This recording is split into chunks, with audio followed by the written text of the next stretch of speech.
What's up, guys? We are live, man. Good morning. Happy Monday, right? Oof. Monday, August 3rd. New week is here. Baseball is still here, hopefully. No devastating news on that forefront, so I'm happy about that. And then we have basketball again. There's a lot of fun games over the weekend. Some more games that look pretty stout today. DraftKings and FanDuel have split up the slates a little bit. FanDuel's adding the earlier game, which locks in a pair of hours, and then DraftKings give you a little bit more time. So it was kind of a conflicting decision for me about what time to go live and what to cover. So hopefully the premium subscribers will forgive me for just like an hour of pre-lock for the FanDuel, but I will have full coverage for both sites and probably some voice chattage going into the DraftKings lock. If you guys are stumbling across this video on YouTube, what you see on the screen is RunDFS.com. That's the place where we don't just play DFS. We run DFS. This music is so relaxing, almost too relaxing. I need for a Monday morning get to work beat. This ain't it, Chief. This ain't it. Let's go back to the other one, the little YouTube safe things here. Yesterday was extremely high scoring. It was wild. So if you made it out alive, kudos to you. Congrats. I had a couple fun lineups. A lot of my top lineups all had like one guy that was a jerk bag, like random D'Anthony Meltons or man, who else kind of just smacked me sideways yesterday? I did have a couple gems up there. I had a whole lot of Thomas Bryant versus Jared Allen lines going, so that was nice. But I never had that perfect combo. Let me pull up yesterday's DK live results here. Lillard, the Blazers in Boston game. To a fault. I just hate playing Boston games. To a fault. And yesterday was a prime example of how that could screw me over. Look at the fantasy production that came out of that game, particularly the big three. Now, this is 2 games in a row that the Blazers have been a 3-man stack that help you soar to the top. And Nurkic, 30-9. Again, he's getting assists. A couple steals. Like this might be something to think about going forward. But the Celtics are usually a game that offer a pace and a defense that I just kind of stay away from. And I did. But if you had Jason Tatum here, I figured he was gonna want to bounce back from like his worst game ever. But man, did he bounce back from his worst game ever. 58.5. Jaylen Brown at 45. Gordon Hayward was up there. So this of course on paper was probably my least. Well, Orlando was pretty low on my interest level, but this is probably my second least favorite game for fantasy, and of course it pops off. That was some baseball logic coming back to smack me, right? But hopefully you guys had enough of this one to do well. Anyway, we are streaming live on YouTube. If you guys are watching live, be sure to say what's up in the live YouTube chat, interact. Shout out to Eric Loving, Johnny Warren. Let's zoom in on the chat. We got to zoom in on these beautiful names. Mike, what up, Mike? ACP, James, birthdays today. Happy birthday, Mike. Scores were ridiculous yesterday. Absolutely. Hopefully today a little bit more normalized. A couple teams I'm scared. A couple back-to-backs out there, right? Namely a Greg Popovich back-to-back. And keeping my ear to the ground this morning, there's a lot of people excited to play Spurs, and I'm just like, this would be the Popovich spot, right? Ooh, I'm a little bit nervous about that. What up, Boots Untied? What up, K Johnson? Crispy. 371 fantasy points on Yahoo. Oof. Man, that's so crazy, man. Yeah, when most games produce high-scoring results, so like that's just the way it is. But we are getting acclimated and getting adjusted to new teams without certain players, like the Wizards, for example, without Bradley Beal, without Davis Bertans. Sure, the Nets was a great matchup, but we saw extra upside on a guy like Thomas Bryant, who earlier in the season was either sharing usage with those guys who had higher usage than him, or just didn't get the minutes, and we're kind of seeing him unlocked on both fronts there. So something to watch going forward, right?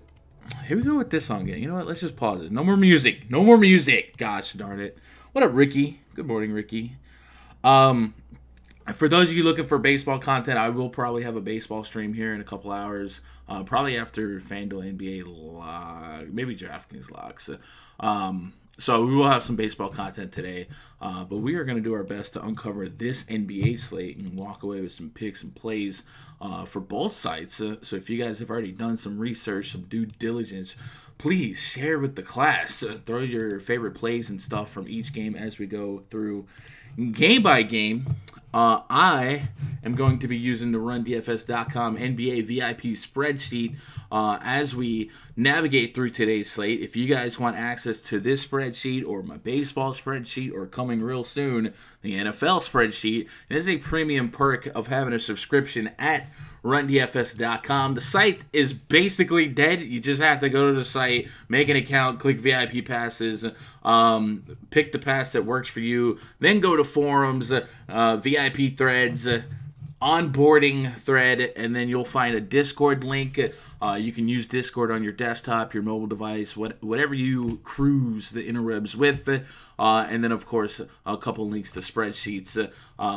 But that Discord is fire. And all day long, we've got people grinding all different sports. And, of course, I spearhead NBA, baseball, and football. But, man, those cats are in there grinding everything. Golf, MMA, over middle of the night, they'll be grinding esports. So if you guys are looking to spread your wings and flies, there's definitely some sharp minds to kind of pick off of. And then, of course, they play hockey as well, and hockey's ramping up. So a great community to submerge yourself in. And then, of course, you get access to the spreadsheets. And then we have the daily voice chats, a couple voice chats a day right now between NBA and baseball. So if you're looking to take your DFS game to the next level, man, I definitely encourage you to surround yourself with people doing the same, because it is a saturated field out there to be going at it alone, right?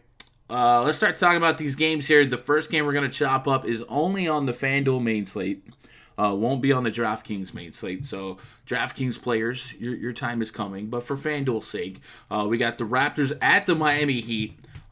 Projected total for this one, 220.5, and the Raptors favored by 3.5. Project starting five for the Raptors: Kyle Lowry, Fred VanVleet, OG Anunoby, Pascal Siakam, Marcus Saul taking on Kendrick Nunn, Duncan Robinson, Jimmy G, Buckets, Jay Crowder, and Bam Adebayo. This game on a normal slate, wow. I don't know if you guys can hear that, but like 2 houses down, there's a kid outside banging on a piece of metal, and it just it's leaking through the wall, and it's driving me nuts, and I'm sure this mic is picking it up. On a normal slate, this is not a game that I'm going to go out of my way to attack. Maybe the fact that it's on a FanDuel slate, people overexpose themselves to this one. It's a tough matchup all the way around, right? The Raptors front court is a pretty tough one to get off on. The Heat front court, same. If we go look at that team DVP chart and search for fewest fantasy points allowed to the center position, we've got Miami up there. We got Toronto top 3. So on paper, it's not a matchup that you would think is a pristine spot for either side. I do think Bam Adebayo, has enough potential at 8,300 on FanDuel that you might take some stabs at him just to be a little different. Same with Jimmy Butler, 8,200. I feel like the prices are okay to go after some of these decent minute opportunities. Sometimes these two high defensive teams turn into shockers, right? The same with like the Boston game yesterday. Out of curiosity, actually it wouldn't be on this one, right? Let's go to StatMuse here. Bam Adebayo DKP by game log versus Raptors. Let's go to the last 3 games. Any shockers here? 32, 20, or 37, 29. 37 came on January 2nd in 35 minutes, so nothing too shocking there. Maybe we'll replace Adebayo with Jimmy Butler. I just feel like overall the temperature of this game is too low for me to be too interested. 62 and 41 minutes in December. I mean, that's probably minutes that we're not expecting him to get today. And then flipping it, who would we like from the Raptors here? Maybe Siakam. Lowry, I don't mind Lowry because I did play him against the Lakers. That worked out pretty well.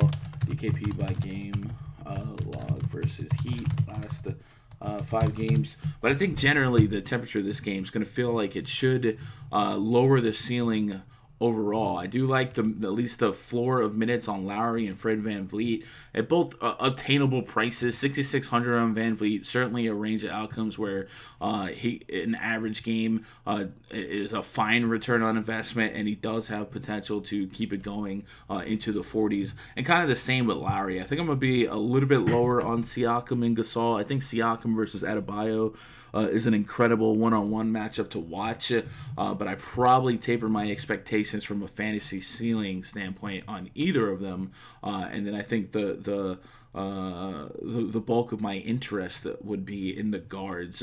I do see that Dragic and Adebayo had Q tags on the table, but I think they've been upgraded to probable. I'll double check that for you guys. Give me just a second. Dragic. Pull up his blurb. I have a new mouse and keyboard, and the mouse doesn't. I don't know how to explain. The mouse isn't as fast as my last one. Dragic is probable. Jimmy Butler is not on the injury report. I did see that Jimmy Butler was excused from practice yesterday, so I don't know what that was about. And Adebayo is probable. So all good to go on the Miami front. You guys have any gems from this one? Can I check Tyler Hero's DKP against the Raptors? Sure. I feel like Hero's DKP history would have potential for asterisk depending on other guys who are out. Raptors. Let's just put Raptors last 5 games. I'm sure he's only played like 1 or 2 games. 25 and 12. 33 minutes on that 25. I just wrapped up the bang. So yeah, temperature's low on this one. I think if you're getting exposure to this game, it's just to get a little bit of exposure and hope, maybe it stays close enough and maybe even hits extra innings or something like that. I will say that I don't feel like anyone's overpriced in this game. I think everyone's is at a price you can appreciate a solid floor versus ceiling range of outcomes. Butler, Adebayo, Siakam, Lowry, VanVleet, all those 3 would certainly be guys in 150 lineups I'd probably consider and cap them at maybe 5 to 8%. and just feel like on a 6-game slate, 5 to 8% of the time they are going to hit or exceed their value versus some of the other options. I don't think their ownership should be too egregious, even though it is the first game on FanDuel. But now let's jump into the main slate on DraftKings, which starts at 3 my time, right? It's 4 p.m. Eastern, 3 my time.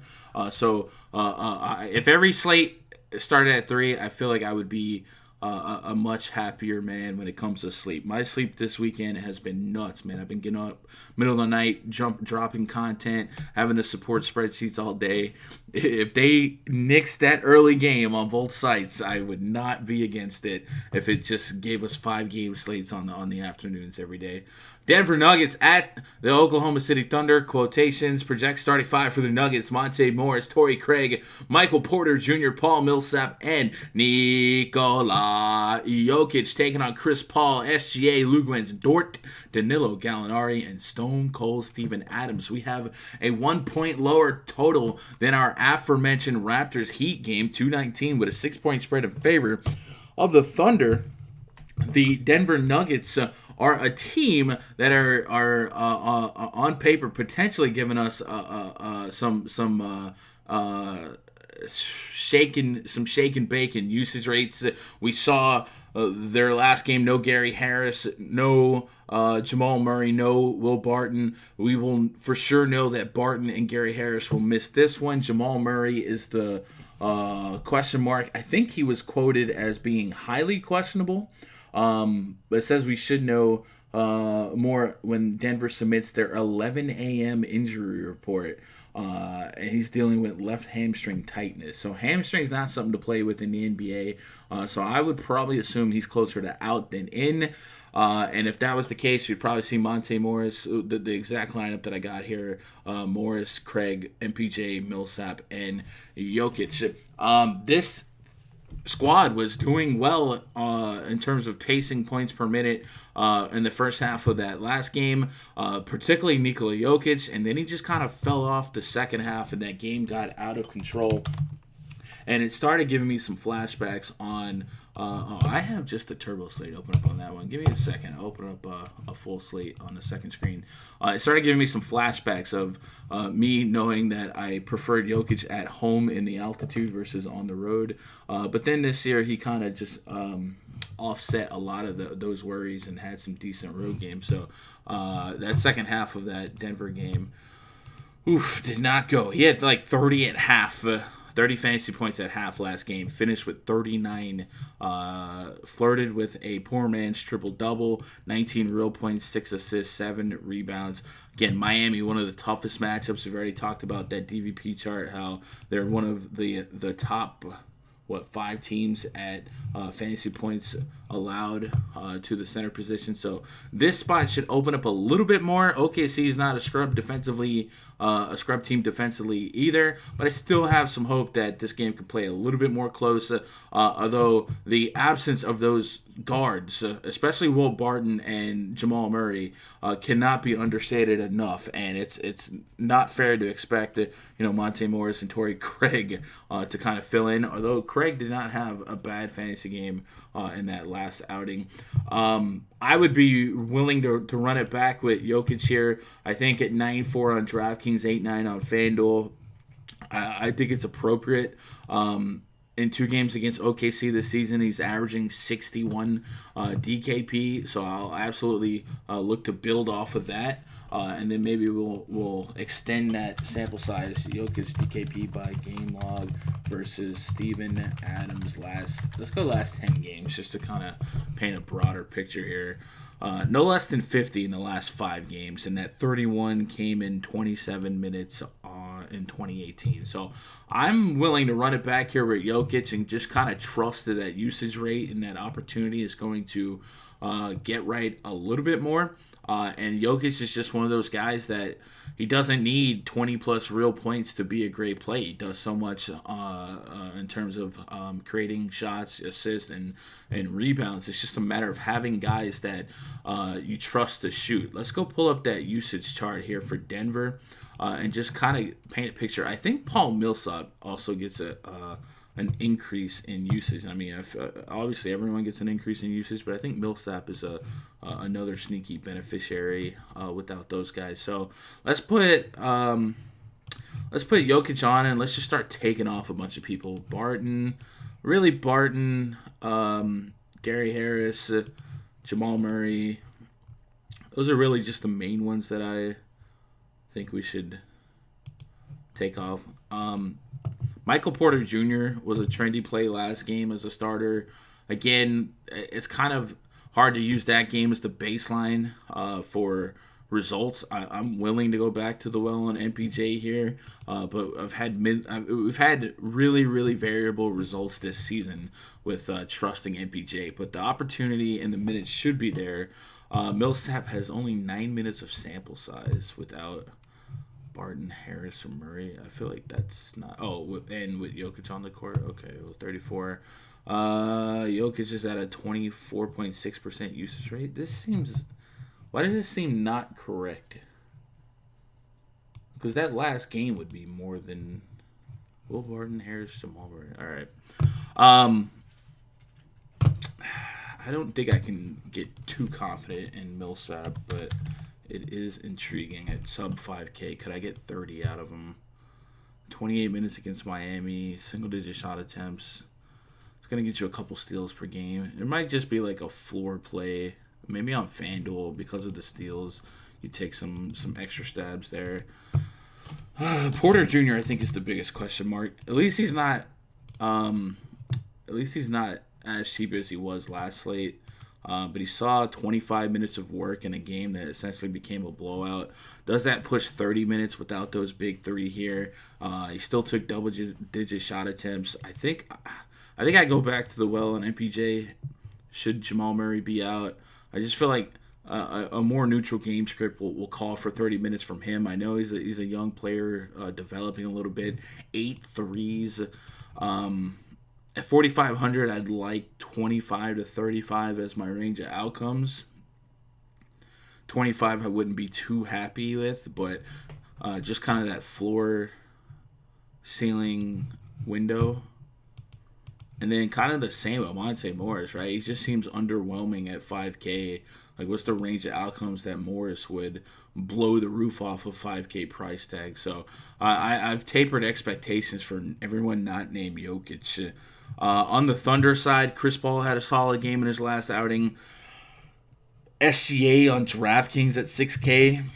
Like, I know he hasn't been blowing the ceiling off of that price point, but I feel like 6K is a little bit too cheap, especially considering this Denver backcourt is a little bit different than the DVP stats and defensive metrics might suggest, right? This isn't Gary Harris defense, Jamal Murray, guys like that. It's a little bit softer. So I think 6K, the matchup on paper may not suggest that this is a great spot, but sometimes the opportunity, the minutes, and the usage will supersede the price point, kind of like I liked a lot of the Pacers the other night against the 76ers. So I think 6K for SGA is going to, I think I'll have way more than I probably should.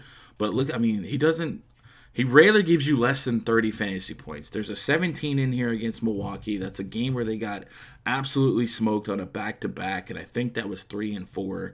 Outside of that, you're getting 30s all day long, all day strong. So if you get a floor of 5x, knowing that you could grow from that, I think I'm a buyer at 6K on SGA, right? Like I said, the ceiling hasn't been there, but that price is a little bit too low for his median range of outcome. So I will have a lot of SGA and DraftKings just because of that. And kind of the same thing with Gallinari, right? We talked about his average per game, 19 points per game on average, 5 rebounds. You give me an average game here, 19, 5, and 2. At 5,600, I'd probably invest in that as well. His matchup, certainly not anything to write home about. 19 minutes against Utah is a little bit concerning. Was there a reason for that? Oh, okay, the game, it was early. So if that game stays a little bit closer and his minutes look a little closer to 30, I mean, he was a point per minute plus as well. So I feel like there is a little bit of value to be had on Gallo and SGA. Chris Paul is a little bit tougher to love at nearly 8K on DraftKings, 7,600 on FanDuel, but 40 is a range of outcome for him. I don't know if that there's a ceiling on that price point, like a 50 or anything like that, but I do think on DraftKings, SGA and Gallo will be guys I'm a little bit intrigued with. I probably don't land on Steven Adams, but I wouldn't think you're crazy for getting there. And then Dennis Schroeder on both sites is a fine for tournaments if you want to throw that in your back pocket. What do you guys know with this one before we get out of here? James Sanchez says Jeremy Grant or Michael Porter Jr. It's a revenge game for Jeremy Grant, right? 4,100 for Jeremy Grant on FanDuel is nice. I think Jeremy Grant coming off the bench is at least encouraging to maybe pick up some more usage and opportunity. 14 shot attempts against Miami. Would love to see more peripherals for a big man here. Just 2 rebounds and not much in between. But would definitely like to see a little bit more peripherals. That is a good 1v1 though. And like I said, Michael Porter Jr. just feels shakier, flakier because of his really, really volatile range of outcomes, at least thus far this season. But you know, as a basketball purist and enthusiast, that he's going to eventually become a great scorer and has the ability to be one of the best players in the league. 5 personal fouls in 25 minutes. I expect that to kind of go down here. He shouldn't be matched up with too many high usage guys here. Like Dort, if he matches up with Dort quite a bit, I don't think that would draw much more fouls. I put him down at just a soft 25 minutes. I think that's probably around what Jeremy Grant should get. Like I do think Michael Porter probably has a higher ceiling in minutes in a neutral game, but we're just kind of guessing at this rate. And if Jamal Murray was in, I'd probably be way, way back on Porter, but I think he's going to be way closer to out. Can we see Adams' number versus Jokic? Absolutely. So we're going to go to StatMuse, Steven Adams, DKP by game log versus Nikola Jokic. Last 10 games. Yesterday, I got a whole new keyboard and mouse combo, so I'm trying to break it in, get used to it. The keyboard's a little bit more spaced out. We got a 57 and a 40 in the last 2 from Adams against Jokic. 32 minutes, dropped 19 and 17 rebounds. Excuse me. 14 rebounds the game before. That's encouraging. I mean, that's, maybe some more rebounds to be had if Jokic is playing more on-ball responsibility. Not going to be there to kind of clean up the glass. How many rebounds did... I guess we could look at Adebayo, but that's on the FanDuel slate, right? I don't know if that's a direct 9 rebounds. I don't know. I mean, that's actually surprising numbers there for Adams. And much like SGA and Gallinari, Adams is pretty cheap at that price. Do we trust him to blow this 26-minute projection out the window? Maybe. Millsap, Jokic, Jeremy Grant all play pretty big. OKC might have to respond big. You do have guys like Nerlens Noel to back them up. But I think at 54, if I'm running 150, I probably have more than 0% Adams, right? Adams, SGA, Gallo, all pretty cheap, all things considered. So, yeah, I could get behind a little chunk on that. That's a surprising last 2. Mike says, why are RPJ and Millsap popping in projections isn't OKC defensive-wise? They're cheap, so they don't need as much as a general player to kind of hit value. And I know, we definitely show credence and respect to the defensive matchups, but sometimes opportunity cost is too low, right? If you're going to get 30 minutes as a 5K-ish player, matchup be darned. If you're going to get double-digit shot attempts and, fall into some peripherals, like you can get there. I don't know your definition of popping, like how high they are. So, like, in my projections, I have, let's see, if we search Michael Porter... did he even...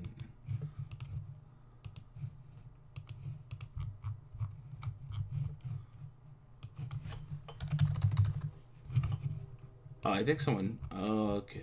No. Wait, where's my Denver team at? There they are.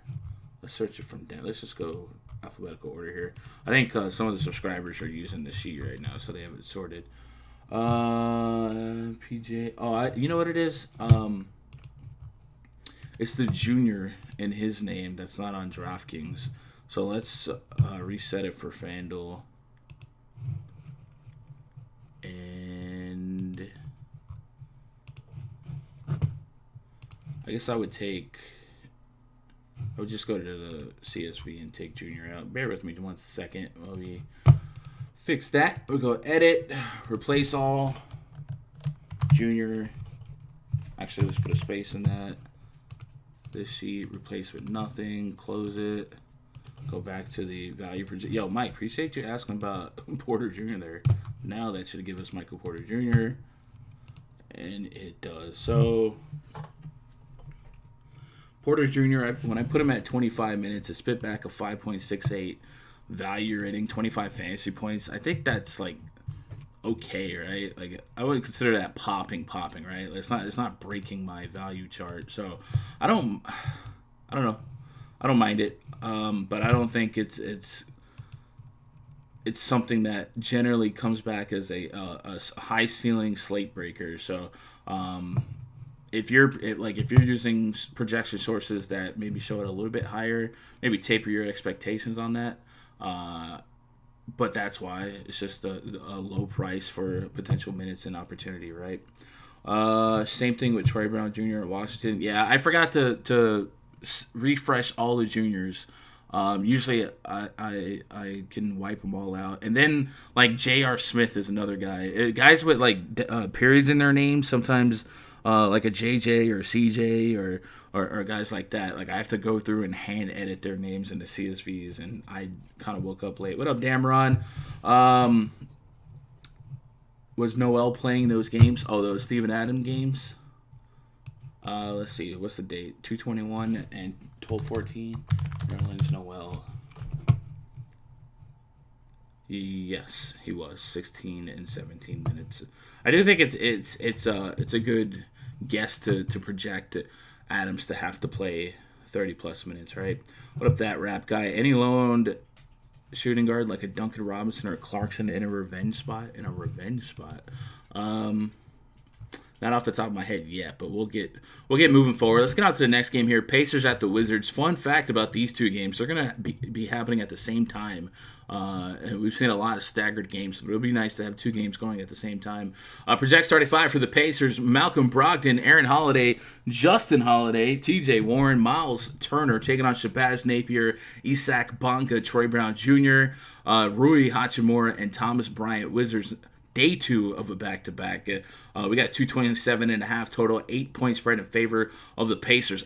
I will say, like, the Wizards suck, right? We all know that, but that's a big spread for a Pacers team that could potentially be without Brogdon, Depot, Sabonis. So they're showing some big respect for the Pacers and maybe some lack of respect for the Wizards here. Let's go pull up Brogdon's information. I did see Depot was going to be out for rest. Malcolm Brogdon is dealing with a cervical strain. He remains questionable. Coach said we'll see how he feels tomorrow morning when he wakes up. Brogdon participated in a walkthrough on Sunday, but he also did that on Saturday and wound up sitting out. If he can't play, Justin Holiday should get another start, and Aaron Holiday will be tasked with initiating more offense. So what do we remember about that game? Remember T.J. Warren going absolutely bananas.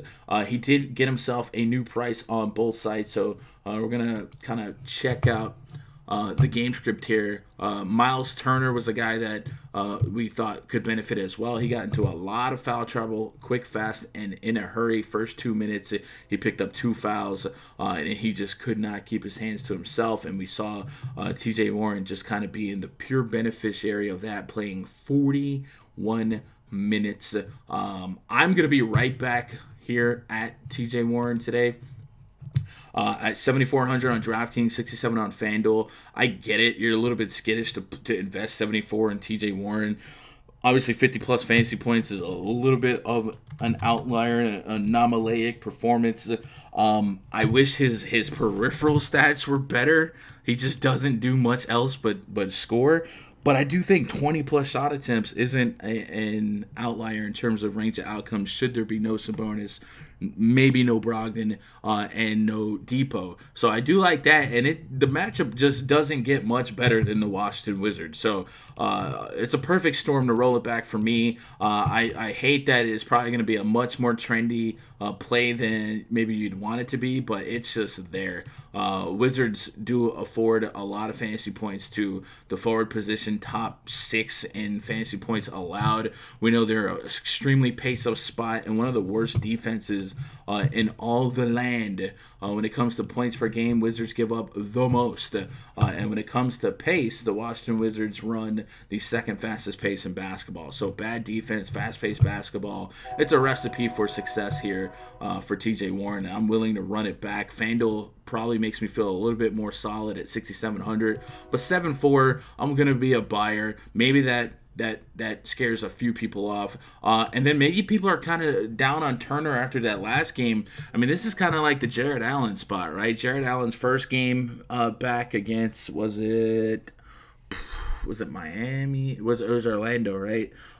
He underwhelmed severely, got into foul trouble as well. And then we saw him bounce right back against the Wizards, and then, of course, ran it back with Thomas Bryant. This is a great spot for Miles Turner to bounce back. 26 minutes is probably a little bit on the low-end projection. I do think 30-plus minutes without Sabonis is a much more accurate projection, right? And Miles Turner, let's see, Miles Turner DKP by game log without Domantas Sabonis. Let's go last 5 games. I just think we're giving him a potential nut matchup. 40 plus in 3 of his last 4 without Sabonis. That 27 came against Orlando, and that 15 came against Philly in just 20 minutes where he got into foul trouble. So a tough matchup down there, and a foul trouble matchup here. I'm all about some Miles Turner here. Run it back easily, and let's go run usage check just out of curiosity. Let's go pull up Indiana using the RotoWire on-off court tool, and let's take off. I'll tell you what. Let's just take off Depot and Sabonis, but there's still a chance that there's going to be no Malcolm Brogdon. So Domantas Sabonis. Really, Sabonis is the only one that I care about. Depot's never really eaten into much this season. And then let's put Miles Turner on. Actually, let's put Turner. You want to put Turner and Warren, or just Turner? Warren might play this whole game, so let's get both of them on. Run that as is. And what we're going to look for is usage rates and fantasy point per minute rates once it spits back an answer. There may not be a whole lot of sample size. They had 388 minutes. So Turner comes back with a 23.6% usage rate, 1.2 fantasy point per minute, and Warren comes back with a 25% usage rate and just a 1 fantasy point per minute, which a lot of that might have been made up in that last game. So maybe there is a little bit more of an analytical reason to be skittish on Warren at over 7K. But, man, I'm all about Miles Turner bouncing back hard here. The DVP chart suggests that the Wizards give up a top 7 amount in fantasy points allowed per game. So this is a great spot for Turner to get right. And Turner also a guy that can get a lot of blocks. And this guard rotation for the Wizards is kind of undersized. I think the opportunity cost too low on Miles Turner. If Brogdon's out, and we already know Depot's out, I think with Aaron Holiday, Justin Holiday, TJ McConnell, all those guys will probably profile well. I think Justin Holiday's probably a little too cheap overall, right? He's probably going to be one of your chalk value targets. 3,700 on DraftKings, 38 on FanDuel. If you plug in 30-plus minutes on that, I think any projection system is going to look nice. Mine came back at 24, easily, 6, 7, 8x value type of projection there. So maybe Justin Holiday is going to be one of our linchpin anchors when it comes to value plays on both sides. 38 minutes against Philly, just 19. And 19 probably doesn't go a long way to win you a tournament. So I would say that all these guards, even Aaron Holiday and TJ McConnell, they do have a wide range of outcomes for tournaments. And I think we should realize that their floor is a lot lower than it really is, but also realize TJ Warren scored 50 real points, and that's probably not going to be an every game occurrence. On the Wizards side, Ish Smith got priced up on DraftKings. He was under 4K yesterday. He's almost 5K now, but that's still a price point where we've seen him achieve 30 fantasy points in the last couple of games, or just really when he gets near 30 minutes of opportunity. So I wouldn't completely cancel him out of consideration, but at this point we need that 30, so we got to keep that in mind. And then Thomas Bryant. The Pacers front court without Sabonis is definitely something that doesn't scare me too much from a defensive standpoint. On the season, Indiana's already kind of league average against opposing bigs. I think Thomas Bryant might be that dude. The minutes for him yesterday, 37 minutes against Brooklyn. Again, Brooklyn is such a nut matchup that maybe we don't expect this to be the standard, but he does enough of everything, and without Beal, without Davis Bertans, I think at 6'3", if I'm getting 30 minutes of Thomas Bryant, I'm a buyer. If I'm getting 34 to 37, I gotta have Thomas Bryant as one of my higher owned plays. The opportunity cost probably remains way too low for him. I think he does enough of everything. I put him down for 31 minutes, and as we see, that could be a little bit conservative. I think Bryant's going to be one of my highest owned players today. And I think I would love to be a buyer of a game stack. I think the Pacers guard situation is going to be a little bit flaky. And the Wizards guard situation, extremely flaky. Napier, not a lock to close out game. They seem to close out with Ish Smith. So it would just be like Bryant, Turner, Warren for me as the front end higher owned guys, and everyone else is just kind of spinning the wheel, making a deal, and hoping for the best. Troy Brown Jr. though, I don't want to disrespect him. I think we've seen his range of outcomes be pretty volatile as well. But yesterday was the good game, right? You see what his true potential is, playing deep minutes, 38 minutes, and doing enough of everything, almost triple-double, 2 assists shy of a triple-double. So I will run it back with him, but know that he could return you a 24 point game. He had 19 against Phoenix, a matchup just as soft, maybe not just as soft as Brooklyn, but a softer matchup as well, where I was high on.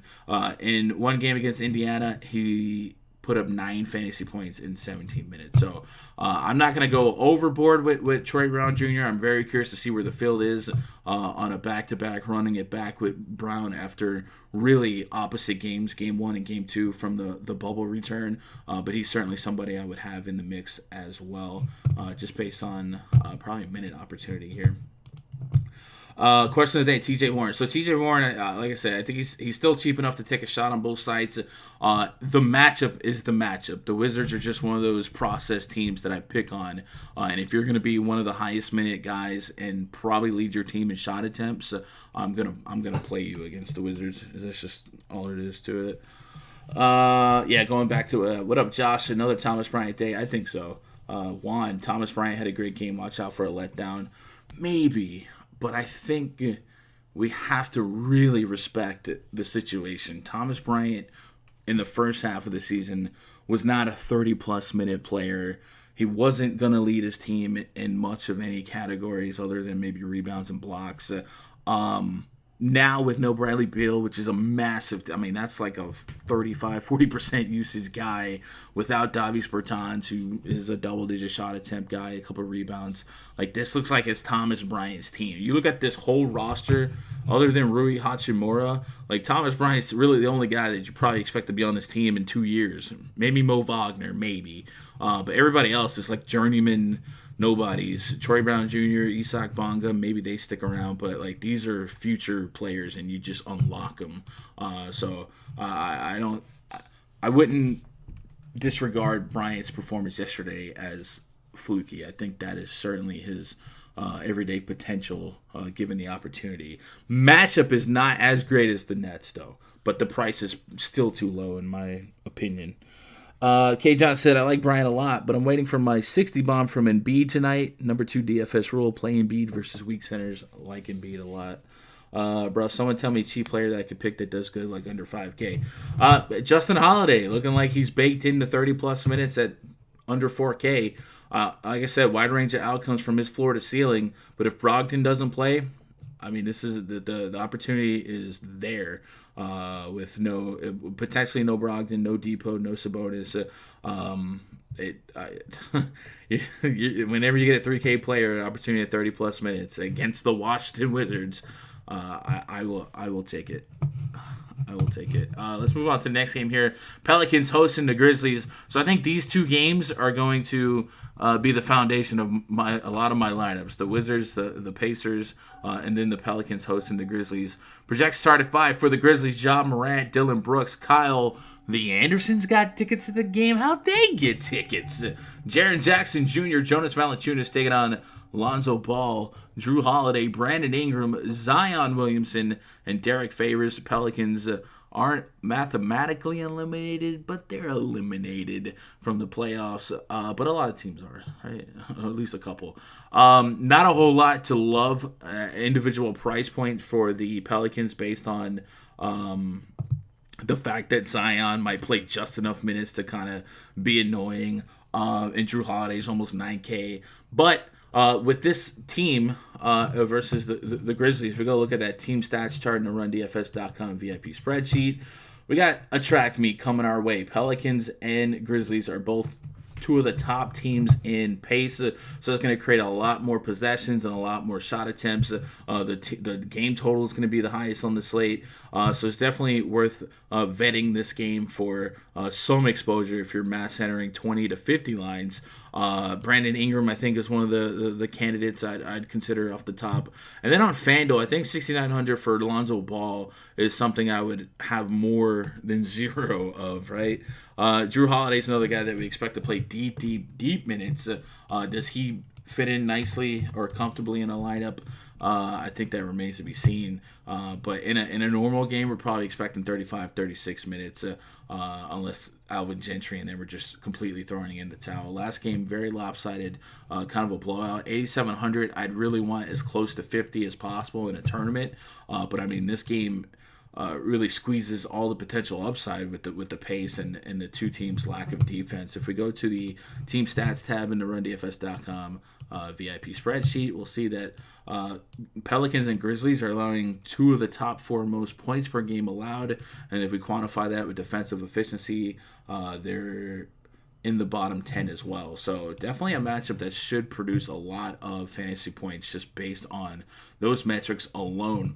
I wish the Pelicans were a little bit more inviting price-wise. Like, I can't pay 8K for Zion here on DraftKings. 63, like, there's a piece of mind that says, yeah, he might be able to do it on FanDuel, but even then, I feel like I'm giving myself a glass ceiling.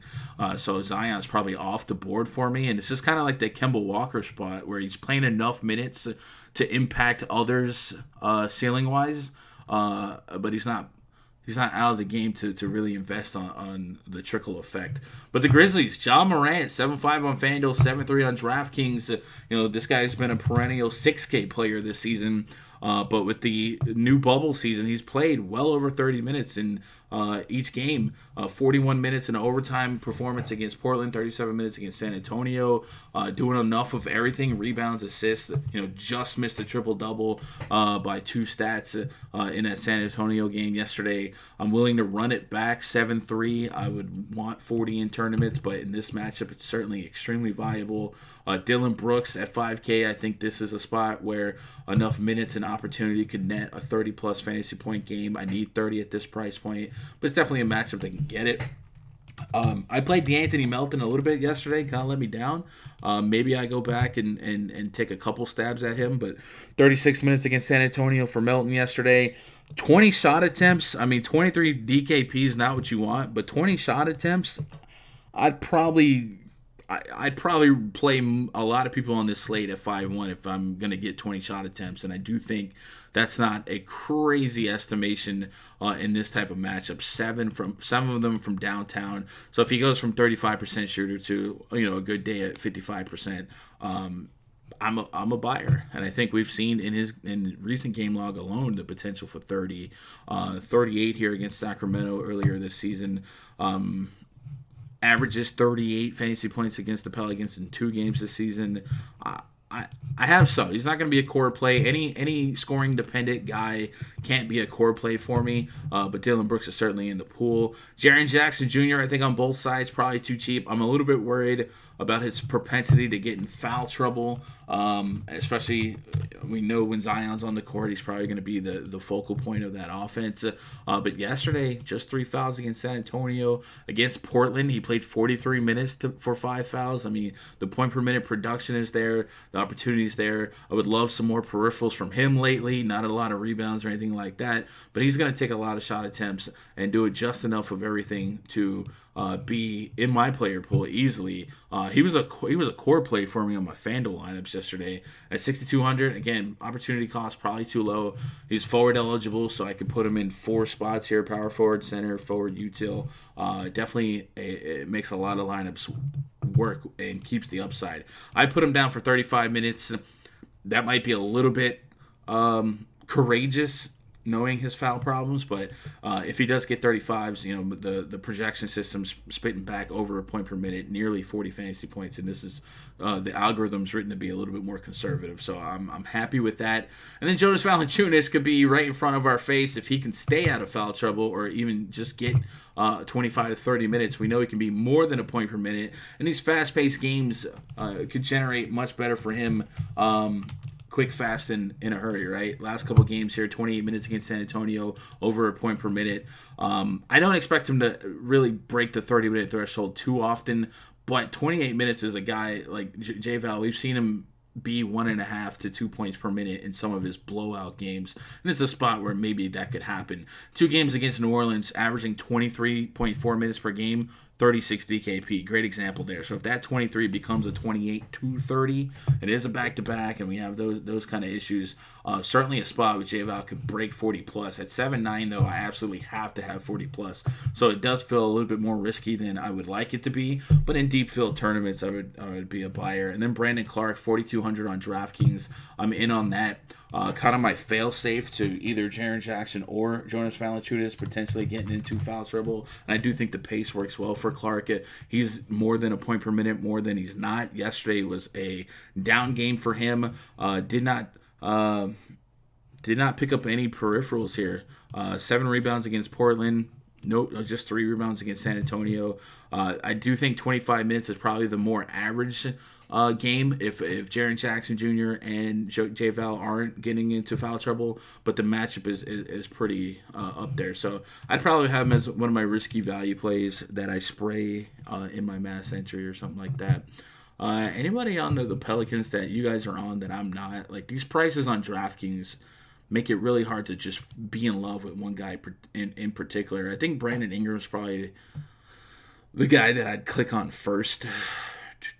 And then Drew Holiday, just knowing he'll get more minutes. I think on FanDuel, Drew Holiday's price and Lonzo's price are a little bit more welcoming. But on DraftKings, with that Zion Williamson eating just enough, I really don't have the warm and fuzzies on one guy specifically. But because of the total, because of the pace, I'm going to be forced to at least have him in the pool, right? What else we got here? JJ Redick's cheap, yeah. High scoring game, absolutely. I've been playing Jaren Jackson a lot since the restart. Yeah, and I think one of those big games is coming too, right? J-Val's not the play today. All right, so when Raj is not on J-Val, play J-Val, right? Ingram was probably the guy. Same. Lonzo for tournament upside. I really like Lonzo on FanDuel. Josh says Ingram, Lonzo, Triple J, Morant stack for FanDuel. Yeah, those would be probably the 4 core guys in usage and minutes, I think so. Just leaning Ingram on the New Orleans. Yeah, same here, Lane. At least on DraftKings. I think FanDuel will give me an opportunity to feel a little bit better about playing some of these Pelicans, but DraftKings really price people up to where you're worried about them popping off for ceiling wise, all right? Let's get on to the next game here. Philadelphia 76ers hosting the San Antonio Spurs. Project starting 5 for the Spurs: Dejounte Murray, Derek White, Lonnie Walker, DeMar DeRozan, Jakob Poeltl taking on Shake Milton, Josh Richardson, Tobias Harris, Ben Simmons, and Joel Embiid. A 227 total, 7-point spread. The Spurs are on day 2 of a back-to-back. This is where I'm extremely worried about Greg Popovich being Greg Popovich and a lot of the field kind of going blindly. Now, for Popovich's sake, I feel like it's been quite some time since we've been quote unquote popped, right? Usually he's pretty transparent about guys getting rest on either leg of a back to back in the last year or so. But it just in the back of my head, if you guys have been playing for years, you just know that that's an impending potential possibility. But DeMar DeRozan's AK on FanDuel, 8,200 on DraftKings. Probably a spot where, like at that point, I probably look at a Brandon Ingram instead, right? Fresher legs and a better matchup. Jakob Poeltl's probably gonna be a no for me. He gets a potential foul trouble here against Embiid. I'm probably not there on the Spurs today. If Marco Bellinelli and Bryn Forbes are both active, I think that's enough to kind of saturate the guard waters here for the Spurs. And then Drew Eubanks might project a little bit well if you guys are point chasing from yesterday, but just know some foul problems got him extra minutes. 23 minutes against Memphis. I think usually is probably going to be 20 or less, maybe closer to 17. So there's really no one on the Spurs here that I'm going to go out of my way to core or roster. Sixers definitely offer much more promising players. Joel Embiid, somebody we talked about already, 10.3 on DraftKings, 9.7 on FanDuel. I feel like we are priced up here. I do think this game has the potential to get a little bit lopsided. They're already a 7 points favorite. Spurs on back-to-back. So I was heavily on Joel Embiid against the Pacers. He was one of my favorite plays. He just owns Miles Turner and owns the Pacers. I'm definitely going to have Joel Embiid, but I feel like there's a wider range of this game letting me down from a fantasy upside standpoint. 27 minutes against San Antonio, 46 DKP. I mean, 10.3, right? We take 50 to the bank. Would love 60. I think 20 shot attempts is there for him. 15 plus rebounds probably there for him. I'm a buyer on Embiid. I just feel like there's a wider range of outcomes for a lower game here. I think 50 is probably what I'd play him for, right? If I load up on Embiid, I'll take 50, and I'll take 50 from just about anyone under 10.5, and knowing that there's some wiggle room for more. And Ben Simmons on FanDuel at 8,100. I like that. I think sometimes he might be a late bloomer, but the fact that he does a lot more than just score for FanDuel sakes, rebounds. Usually it'll get you a decent chunk or a decent opportunity at steals and blocks. I 8-1 on FanDuel in the point guard spot still, mind you. I just think that's a high floor option at the top here. And there's not a whole lot to pay up for at the point guard spot anyway. So he'll probably be one of my preferred FanDuel point guards. And then, at that point, I don't mind handcuffing Simmons to Joel Embiid. I'm probably not swimming the guard waters of the Sixers too much. Tobias Harris certainly has a stronger case on FanDuel for me at under 7K. 8,600 on DraftKings. I mean, he's right there with Brandon Ingrams and guys like that. And then for $1,000 cheaper, I could probably go get TJ Warren and feel like his range of outcomes is the similar, if not a higher floor. I'm probably down on Spurs here. You guys are on any of these Spurs? I feel like I'm. How much egg would be on my face if DeRozan has another high game? But like at 8-2 against the Sixers, what is DeRozan's ceiling?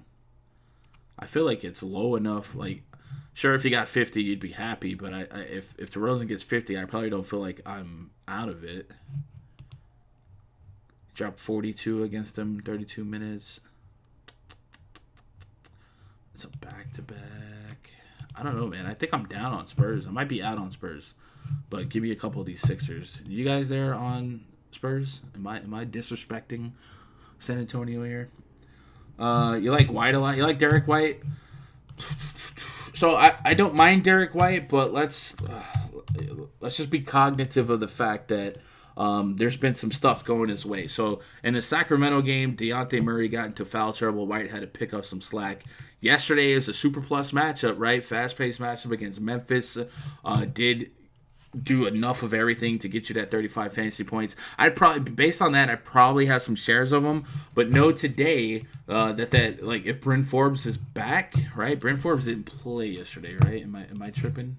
If Bryn Forbes is back. And then Patty Mills, I think, was active yesterday. And if Marco Bellinelli plays, like that guard situation could get a little bit more saturated. So I do think Derek White has at least a case against him, or at least enough to pull back to maybe he's a 30-minute player. I still think Derek White is fine if you like him. But I just want to just kind of peel back some potential positives that were a little bit more of lucky variance than not. I think the peripherals are enough for me to be a buyer if I think no matter what 30 minutes is his projection. But if you add 2 more guards to this mix and keep Dejounte Murray out of foul trouble, we'll see what happens. Also, Dejounte Murray is one of those guys that we're not convinced would play today, right? Like, they didn't say anything, but has Murray played a back-to-back this season? I guess there's one way to find out. Dejounte Murray, DKP by game log on night 2 of a back-to-back. Let's go last 5 games. So March 3rd, he played a back-to-back. So he has played some back-to-back. Or my...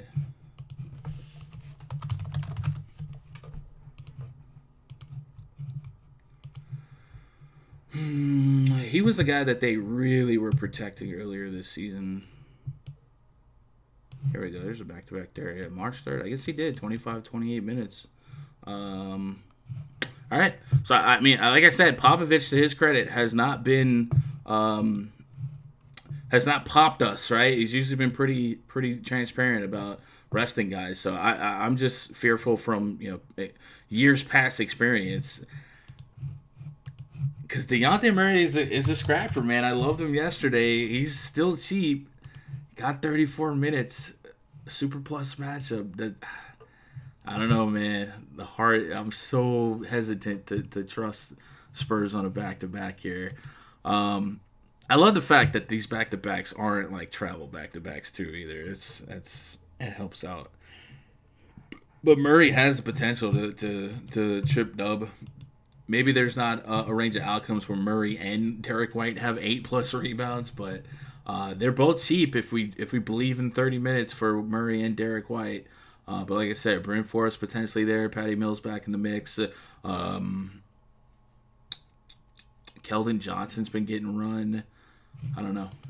What do you guys? Are you guys on the Spurs? I'm there, but I'm so hesitant, right? Lane says TJ Warren just lit the Sixers up. Who does that translate to on the Spurs side?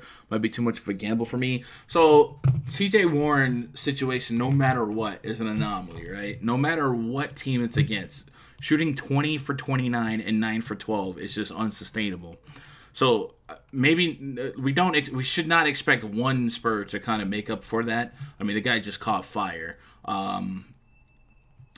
So especially shooting for we know DeRozan's never going to shoot like more than 1 to 2 3-pointers a game, especially starting from where he's starting. The Spurs don't really have sharpshooters to be overly fearful of. I guess one of Murray, Derek White, Lonnie Walker would be one of those guys, but I definitely would not try and replicate TJ Warren's performance here. The Pacers were down on shooters, were down on usage guys.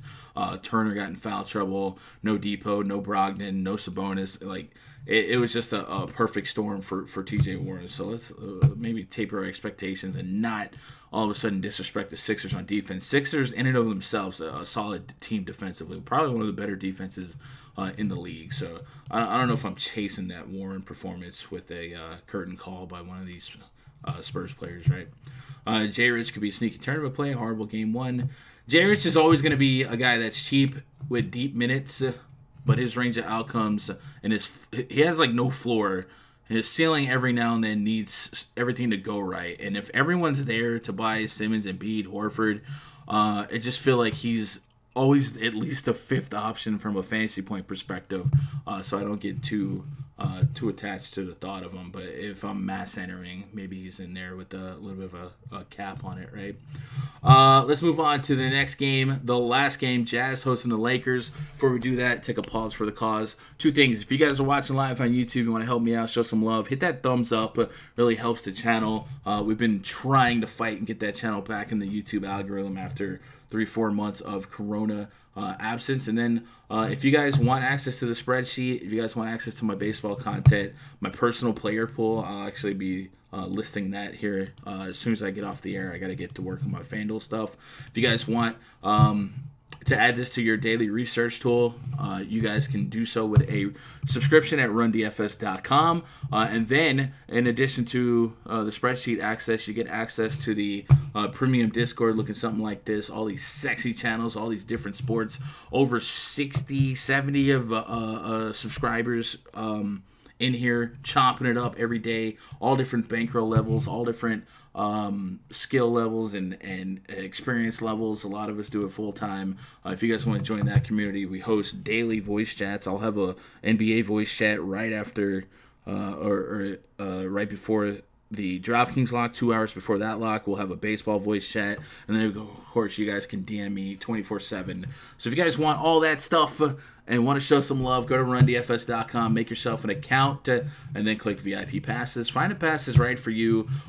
Every subscription covers every sport. And yeah, main event tonight, Lakers at the Utah Jazz. Project starting five for the Lakers: LeBron James, Kentavious Caldwell-Pope, Danny Green, Anthony Davis, JaVale McGee taking on Mike Conley, Donovan Mitchell, Jingle, Joe Ingles, Royce O'Neal, and Rudy Gobert. We got 217 total. Lakers favored by 6.5. So another one of those games that if we let the team metrics tell it, two lower pace, above average defenses going at it, right? Lakers, one of the best defenses. If we go to points per game allowed, we've got Lakers there in the top 5, Utah Jazz in the top 10, and of course the pacing on that is just kind of similar, right? Both of them middling in pace. Lakers right about league average, Jazz at league average. So when you put that on a piece of paper next to like a Grizzlies and Wizards game, our attraction's going to be there. But if you're a believer in the late night hammer, maybe you seek out an option or two in this game to kind of keep you climbing at night's end. On the Utah Jazz side, there's not really a price that's screaming at me. Maybe FanDuel, kind of like Shai Gilgeous-Alexander in the 6K range, or maybe 6.8 on Donovan Mitchell, still a little bit too cheap for his potential average game to ceiling game. And then Joe Ingles, the same thing. But nobody's going to really scream to me that I have to play him. Even Jordan Clarkson got himself an uptick in price on DraftKings to where he's not really that free square option, and you need 30-plus fantasy points. So Utah Jazz is going to be one of my less favorite team options, considering the matchup's tough, the pace is down, and if I really wanted to get uncomfortable at price ranges, I'd just go seek out maybe one of those Pelicans, right? On the Lakers side, I think LeBron and AD always are viable. Anthony Davis is sub 10K on both sites. We know the potential at that price point. I like his history, I think, against Gobert. I think he has a positive history. Last couple games here, 34, 49, 34 against Toronto. So nothing against the Jazz. And Rudy Gobert is a great rim protector, but AD can stretch out a little bit. But Toronto is a really tough matchup, right? We go to the fantasy points allowed to the center position. Toronto's allowing the third fewest fantasy points per game to the center spot. And they're pretty plus against the power forward spot as well. So Siakam is a problem. I think AD can. I think he could thrive here. Let's look up his recent history against the Utah Jazz. Anthony Davis, DKP by game log versus the Utah Jazz. Last 10 games. Still breaking in this new keyboard. 43, 45. Ooh, not what you want, right? 43 and 26 minutes. I'm guessing that game got sideways. 45 and 32 minutes. 21 minutes. So, oh man, we're not muted, right? My mic fell. I'll tell you what. I know at first glance these look tough, but we're looking at 26 minutes, 21 minutes, 22 minutes, right? Like, minute restriction with the Pelicans, and he's still far more than a point per minute. So really, it's just one game here where you're like, 45 and 32, whatever. But everything else, like his production is great. So maybe put some context to this total here. The minutes were low. I don't expect the minutes to be 26 here. I think 34 to 35 is a much more median range of outcome here.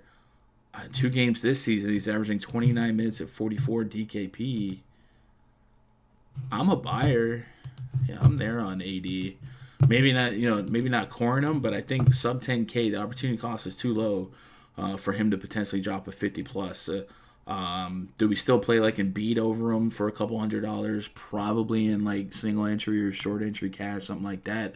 But I still think it's there. And then LeBron James, 10K on FanDuel at the small forward spot. It's usually a spot where I'll overpay for some type of safety, and I mean it's LeBron and everyone else. It's 10K, 8K for Siakam in a tough matchup. It's not really tickling my fancy here. I guess you can make a case for Ingram, but past that, it's like TJ Warren who will be my highest on FanDuel small forward, and then there is no safety. So I don't mind overpaying for safety at LeBron here. I'll probably see a lot of LeBron and TJ Warren combos, even though I don't feel like 10K for LeBron is a bargain.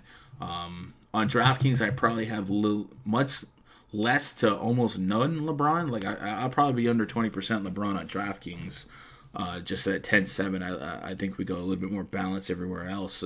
But on FanDuel, LeBron's just going to be a guy I'm overpaying for safety, and then sure, maybe we get that late night hammer effect. Kuzma's 45 on FanDuel, 44 on DraftKings. Certainly a guy that can go out there and drop you 25 to 30 fantasy points, so a late night value play potentially. If I was making 150 lineups, I probably have more than zero Alex Caruso on DK at 30. 400. It looks like his minutes will be enough to give him a puncher's chance at that price point, and I probably don't go too far else with anyone else here for the Lakers. Never really know what you're going to get fantasy-wise with KCP or Danny Green, so I probably don't introduce them into my pool unless I'm going super big, like 100, 150 lineups. On the Jazz side, I said it earlier, there's really no one that makes me feel warm and fuzzy if I click the plus sign next to their name here. Jordan Clarkson was one of my favorite plays off the bench, but his price increase really puts him in a position where I need 30 fantasy points. Gobert's in no man's land at the center spot, right? I'm already enamored with Miles Turner, with Thomas Bryant, with Joel Embiid. Just really no reason for me to dance with Gobert. And Mitchell at 7K on DraftKings. What's the ceiling on him in this spot? Could he get us 50? Probably not. So if he got you a 40, then it's nothing. All right, cool. Well, it's Rocky's birthday. Are you just going to give me a bunch of... Yeah, we're just going to leave that there. Happy birthday, all those people. But yeah, that's it. That's the slate. You guys got anything else on this slate before we get out of here? Let me go to... Actually, let me mute my desktop audio for a second, and then we'll just start Xing this out so you guys don't get annoyed. Of course, that's the last one. Waiters, probably not for me. When you go on that usage rate site, you don't switch the dates, by the way, so it isn't counting these previous games. What do you mean? That usage rate site? 415. They probably haven't added the last couple games, but I see what you're saying. I don't think they've added the last couple games, but I see what you're saying. I was a little bit confused about that Warren stuff. Probably no Waiters for me. Waiters is just another guy that seems extremely volatile in terms of range of outcomes. He's 3,200. If you got 20 minutes, sure, he can get you double-digit shot attempts, get you 20. Is 20 going to go a long way to win a tournament?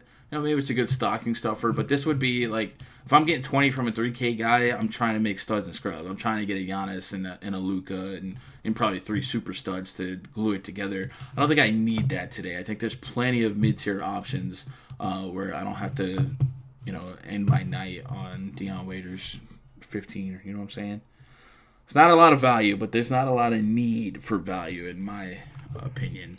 Anyway, that's our look at today's NBA slate, man. I appreciate you guys kicking it with me. If you guys got anything else for me, twitter.com/GundackerSports. DMs are open. You guys can tweet at me. I'll try and interact with you. I'm going to get off real quick, work on my FanDuel NBA lineups, get that in. I will have my personal FanDuel player pool set up here in the RunDFS.com VIP spreadsheet. So if you guys are going to get some FanDuel action, look for that in the next 30 minutes. But I will be at my desk basically all day, and probably after FanDuel NBA lock, I'll try to get back on the air for a baseball stream breaking down today's MLB DFS slate. So if you guys want to get a jump on that as well, maybe come back and join me. We'll talk some baseball and hopefully come away with some picks and plays for that. I'm loving all of the sports at once, so hopefully you guys are too, man. I will see you guys in that RunDFS.com VIP Discord. I love you guys. I hope you guys all crush it. 80 a good play? I think so. I'll see you guys later tonight, later this afternoon. Good luck. God bless.